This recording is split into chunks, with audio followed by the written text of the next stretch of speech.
Update lang guys, so yun, ito nangyari, wala, hindi nabuhay yung dalawang sisiw, sayang, hindi sila nakapagpapisa. Ako na lang nagpisa niyan tinignan ko lang kung buo ba talagang sisiw. So ito ngayon resulta, meron pa doon natira na isa, ewan ko kung mabubuhay pa yun,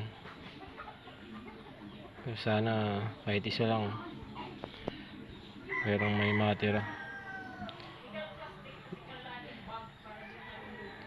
So pag-aaralan ko pa kung saan tayo nagkamali. So itong batch 1 ng in-incubate ko, 30 eggs yun lahat. So ito yung nangyari, ubos na yung 29, meron pa dun isa natitira, ewan ko kung dun may swerte, pero kung wala, okay lang, ganun talaga.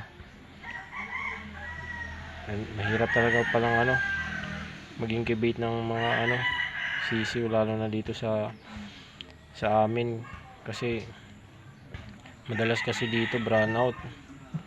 Tingin ko yun yung isang malaking problema dito, pag brownout, namamatay yung ilaw, nawawala yung init, kaya nagkakaganito yung sisiw. Pangalawa, dun siguro sa tandang na manok, siguro hindi niya masyadong mahina yung similya niya, kaya ito yung resulta, talo tayo.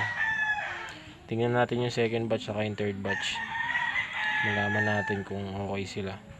Kasi itong mga inayin neto, inayin manok,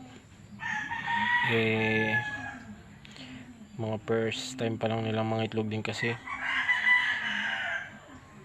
siguro hindi pa rin pa lang kasi yun magsi 6 months pa lang 5.5 months pa lang sila nagsimula mga itlog. Nagsimula ako gather ng itlog nung 6 months na.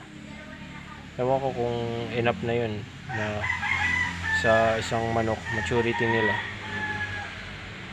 hindi ko rin alam, isa pa yun, pinag-aaralan ko din yun, kung anong edad ng manok ba dapat silang kunan ng itlog para i-breed, para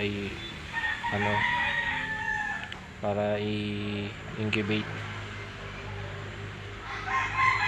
Yun lang, salamat.